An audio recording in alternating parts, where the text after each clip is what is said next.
l'idée qu'il y aurait une humanité de l'homme est tout à fait éradiquée, déniée. Voilà. D'ailleurs, avec toutes les...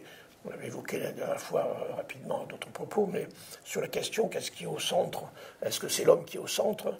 Ou est-ce que l'homme est à la périphérie? Est-ce que le milieu, c'est ce qu'il y a autour? C'est le milieu. Enfin bon, il y a un certain nombre de questions comme ça, qui ne sont pas posées, mais qui renvoient au problème de l'homme. Alors en face, l'homme est un être de sens. Un être de sens. D'abord, c'est un être, alors on pourrait dire spirituel, parce que le sens tel que je l'emploie dans l'humanisme mythologique, le sens avec un S majuscule, on pourrait dire est de nature spirituelle. Bon, on ne peut pas dire grand-chose si on ne sait pas ce que spirituel veut dire non plus, mais bon. En tout cas, un être de nature spirituelle. Chaque personne humaine est un être de sens, un être de nature spirituelle, dont l'existence, c'est-à-dire ce qui constitue nos vies, nos corps, nos comportements, nos pensées, nos représentations, nos sentiments, tout ce que nous vivons comme individus, notre existence donc est communautaire, est toujours communautaire. Alors qu'est-ce que ça veut dire? J'ai fait un petit dessin, je ne veux pas dire grand-chose, mais je dis voilà, ça pour une personne, nous sommes un être, j'appelle ça une instance, un lieu, quelqu'un en nous que nous sommes, pas quelqu'un d'autre, mais quelqu'un en nous que nous sommes, qui font que nous sommes un être singulier et que les autres sont d'autres êtres. D'ailleurs, être et autre ont des termes qui ont même racine. Il y a de l'être en nous-mêmes, nous sommes des êtres, et les autres sont aussi des êtres, mais des êtres autres. Et des êtres de sens, alors je représente les sens par des flèches, par des espèces de schémas que j'appelle des cartes de sens ou des cartes de cohérence. Nous portons en nous-mêmes une grande variété de sens, donc si bien que nous pouvons être en plusieurs sens, et une grande variété d'ensemble de sens, mais je ne veux pas dire plus pour ça. Nous sommes des êtres de sens, et ces êtres de sens existent selon un certain nombre de modalités existentielles qui sont la modalité affective, la modalité corporelle, avec nos comportements, hein, toutes les interactions, voilà, et puis mentale, c'est-à-dire nos représentations mentales, c'est-à-dire nos représentations d'imaginaire, aux structures, aux schémas, aux modèles, enfin bref, au discours, enfin tout ce qui sont les représentations mentales du monde, les affects et le corps. Or, ce que dit cette théorie, c'est que tout ça sont trois facettes de la même chose. Ce n'est pas séparable, c'est trois lectures de la même chose. Si bien qu'il y a évidemment des corrélations entre tout ça, puisque ce sont des facettes de la même chose. Voilà une lecture. Qu'est-ce que l'homme? Un individu qui existe, et il existe corporellement, affectivement et mentalement, et quelques autres choses encore que je passe sous silence. Donc, par exemple, nous existons dans une histoire, dans un contexte, et nous sommes sujets d'intention et de désir et de volonté propres. Bon. Mais voilà en gros notre existence. Mais l'être que nous sommes existe comme cela. Exister, ça veut dire exister, se tenir dehors. C'est-à-dire l'existence, ce avec quoi nous sommes ici assis sur des chaises, à part moi qui suis debout, cette existence-là, c'est la manifestation de notre être. Nous ne sommes pas ça, d'ailleurs, tout peut changer là, à la limite, beaucoup de choses peuvent changer. J'ai entendu dire que bientôt on va greffer des têtes en Italie. Bon. Donc il y a beaucoup de choses qui peuvent changer là, et pourtant nous sommes le même être, mais pas la même chose, pas la même existence. Et alors, sur ce schéma, intervient la question des communautés humaines. Je vais en donner une définition. Une caractéristique d'une communauté humaine est d'abord de nature humaine, ce qui est une évidence qui mérite d'être considérée. Ça veut dire que une communauté, si les êtres humains sont des êtres de sens, spirituelle, alors les communautés humaines sont des communautés de sens. C'est-à-dire les personnes humaines partagent en elles-mêmes, mettent en commun une partie de leur être de sens, et en commun, cette mise en commun, ce partage de sens en commun, que j'appelle consensus. Consensus, ça veut dire sens commun, quoi, simplement. Ici, ça n'a rien à voir avec une convention quelconque. Les communautés sont des communautés de sens, des communautés d'esprit, des communions d'esprit, on pourrait dire. Cela étant complètement inconscient la plupart du temps. Nous n'en savons rien. Et ensuite, ces communautés existent selon un monde, on pourrait dire une culture commune, qui est la manifestation, l'expression de ces sens-là. Alors, nous, en tant qu'individus existants, nous appartenons à des mondes communautaires. Nous n'existons que dans des mondes communautaires. C'est-à-dire que les mondes communautaires sont des mondes factuels, corporels, physiques, des mondes affectifs et des mondes de représentation mentale. Tout ça étant porté par des individus, mais partagé pour former une communauté d'existence, une coexistence, une communauté d'existence. Et nous vivons dans des mondes qui sont communautaires. Nous sommes des êtres uniques, singuliers, qui, en consensus, formons des communautés de monde, d'existence, et en tant qu'individus, nous existons dans ces communautés. On pourrait dire que nous sommes même le produit de ces communautés, existentiellement parlant, alors que les communautés sont le produit du rassemblement des personnes, et ce rassemblement des personnes pour former communauté. Alors quand nous ne sommes pas conscients de cela, alors il nous semble que le monde, il n'y en a qu'un, il y a le monde, celui que l'on vit, ben, c'est le monde. Tant on s'aperçoit que l'autre là-bas, ou d'autres là-bas qui vivent le monde, c'est pas le même, mais ils pensent que c'est le monde aussi. Hein. On est toujours dans le monde, le nôtre unique. Il n'y a que quand on a fait un peu de chemin et qu'on a passé d'une culture à l'autre, de communauté à l'autre, qu'on se dit, bah tiens, c'est pas le même monde. Et mieux, je peux choisir et je peux passer d'un monde à l'autre. Et on peut se demander, mais est-ce qu'il n'y aurait pas un monde de monde? Alors effectivement, là, on est dans les questions qui se posent à propos des communautés. Mais les communautés humaines, c'est des rassemblements de personnes humaines, de rassemblements de sens, en général inconscients, et qui réalisent un monde de coexistence dans lequel vivent les individus. Les individus que nous sommes sont complètement dépendants. Nous sommes complètement dépendants, on pourrait dire interdépendants si on veut, mais nous sommes complètement dépendants des mondes dans lesquels nous vivons.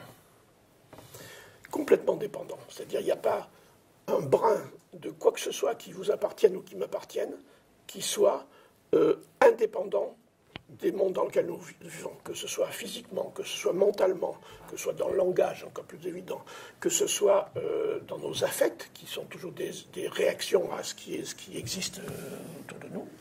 Rien n'est indépendant dans notre existence. Et pourtant, comme nous sommes des êtres de sens, il peut arriver, il peut se produire, et nous pouvons cultiver le fait d'avoir une capacité de maîtrise, entre guillemets, de notre participation au consensus. Nous sommes potentiellement libres et maîtres de notre participation au consensus. Nous sommes dépendants existentiellement et nous pouvons être libres et maîtres de notre participation au consensus. Alors, en avoir conscience demande un long chemin de vie, d'existence, un long chemin dans des communautés pour que des communautés découvrent leur propre liberté. Aujourd'hui, on dit empowerment, capacité de décision, capacité de réaliser, capacité d'initiative, etc. etc. Oui, mais à condition que l'on comprenne que nos dépendances, ce que sont nos dépendances, et où est notre liberté, où sont nos libertés par rapport à ces dépendances-là. Et à quoi ça sert cette liberté, effectivement? Parce que, effectivement, dans un système naturaliste, ça ne sert à rien, donc il n'y a qu'à se laisser porter, puisqu'on est entièrement conditionné par l'environnement, donc il n'y a pas lieu de se poser ces questions-là. Mais justement, ce qui fait la différence d'un humain d'autre chose, c'est que l'être humain porte en lui-même potentiellement la capacité d'exercer une liberté, non pas de ne plus être dépendant, mais de donner un sens, un de ses sens, un sens humain, un sens propre, de le partager avec d'autres, et en fonction de ça, par exemple, de choisir son paradigme, de choisir avec quelles lunettes il va regarder le monde, avec quelles lunettes il va regarder sa vie, avec quelles lunettes il va regarder les autres, avec quelles lunettes il va regarder les communautés dans lesquelles nous sommes. Alors, c'est quoi ces communautés humaines, qui est quelque chose d'extrêmement banal, plus que banal, puisque c'est intrinsèque à l'humanité de l'homme, des hommes. Nous n'existons que dans des communautés, mais alors des communautés, il y en a des myriades depuis nos familles. Nos familles sont des communautés qui jouent un certain rôle dans notre existence. On parle même de venue au monde. Tiens, venue à quel monde? Oui, et puis même avant le venu au monde, il s'est passé des choses avant, bon, etc.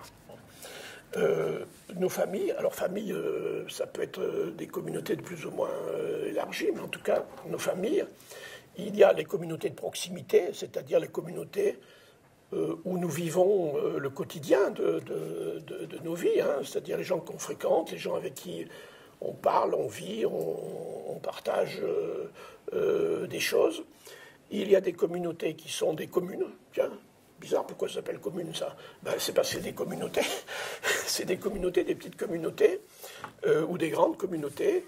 Il y a même des communautés de communes, figurez-vous, dans notre pays, qui ne veut pas rien savoir des communautés. Il y a des communautés de communes qui sont des communautés de communes. Et il y a même des communautés encore plus grandes. Il y a des communautés nationales, il y a des communautés régionales, il y a des communautés nationales, il y a même des communautés internationales, comme l'Europe. Ah non, l'Europe, ça s'est appelé communauté européenne à une époque, et ça s'appelle Union européenne depuis. Mais enfin, c'est toujours une communauté, je ne sais plus que j'ai entendu dire, l'autre jour, on parlait de communauté européenne. Bon, il y a des communautés européennes, et puis il y a des communautés mondiales. Il y a des communautés mondiales. Donc il y a des myriades de communautés. Et en plus, maintenant, comme si on avait passé, il y a les communautés virtuelles.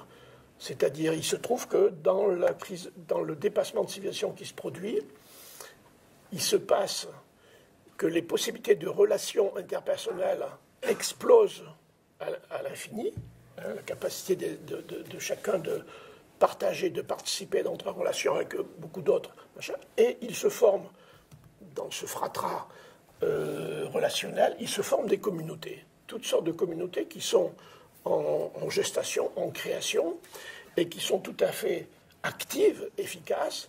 Il y en a qui disparaissent, etc. Mais simplement, je dirais, le nombre de communautés auxquelles chacun peut participer dans sa vie explose. Donc l'idée de passer sa vie dans une communauté unique, ou deux communautés, ou trois, bon, il y a les communautés d'entreprise, d'organisation, il y a aussi dans deux ou trois communautés, ou une seule, ce qui était le lot commun. Aujourd'hui, la possibilité de partager et de s'expérimenter et d'exister dans de multiples communautés est devenue extrêmement large. Extrêmement large, ce qui fait que la question de la liberté de chacun est posée à des niveaux beaucoup plus grands qu'elle ne l'a jamais été. Puisqu'il se trouve que ces communautés dites virtuelles, au passage, vir vient de l'indo-européen, vir qui veut dire homme, bizarrement. Ce qui est virtuel, c'est ce qui est humain. D'ailleurs, c'est un des thèmes qu'a repris Michel Serres dans son bouquin sur l'omniscience, qui dit, au fond, les réalités humaines, les réalités sont des réalités de nature humaine. Et effectivement, c'est bien ce que je dis là aussi, c'est-à-dire le monde est de nature humaine, pour le meilleur et pour le pire, y compris pour la négation de l'humanité du monde et l'humanité de l'homme, qui fait partie de nos possibilités, de nos libertés. En général, le paradoxe de la liberté, c'est que quand on a découvert la liberté, on la cultive et on ne se dépêche pas de s'en défaire. Alors donc, nous sommes dans des communautés, ce qui veut dire que, par exemple, sur le plan politique, la démocratie, c'est une affaire communautaire. Il n'y a de démocratie que communautaire, parce qu'il n'y a qu'une communauté, que dans une communauté, qu'il y a de l'en commun. Le sens du bien commun, il ne peut être que d'une communauté. Et si le politique a à voir avec le sens du bien commun, eh bien, ça ne peut être que dans une communauté de sens. Une des difficultés d'aujourd'hui, c'est... bon voilà, alors il y a la communauté nationale, il y a les communautés où chacun vit, les multiples communautés où chacun vit, puis il y a la communauté européenne, la communauté mondiale. Alors on est compte, il y a les systèmes économiques, le marché, les trucs, les machins, les finances, etc. Et on dit, ah, il faudrait que, etc. Ah oui, sauf qu'il faudrait que, quand on est français, ou quand on est l'État français, on a un territoire, un champ de législation qui est celui-là, mais qui n'est pas mondial. Alors on ne sait pas quoi faire. On ne sait pas quoi faire, et ça se voit. On peut se mettre en colère et à dénoncer les méchants. Il y en a, hein, parce que ça fait partie des potentiels humains. Mais en tant que communauté, il n'y a qu'en tant que communauté qu'on peut délibérer sur le bien commun, sur le sens du bien commun, sur la direction du bien commun, sur la visée du bien commun, et sur la façon dont se gouverne la communauté dans le sens du bien commun. Et la démocratie, avec sa complexité, est une affaire de communauté. L'économie aussi,